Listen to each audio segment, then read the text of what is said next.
நீ என்ன என்ன சாப்பிட்ற? பிரியாணியா? பிரியாணி சாப்பிட்றியா?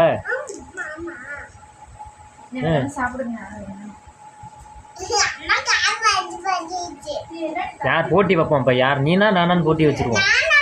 நான் எனக்கு வெள்ளை சோறு தான். நான் வெள்ளை சோறு சாப்பிட்றேன். நீ பிரியாணி சாப்பிட்றியா? எப்படி சாப்பிடுவ?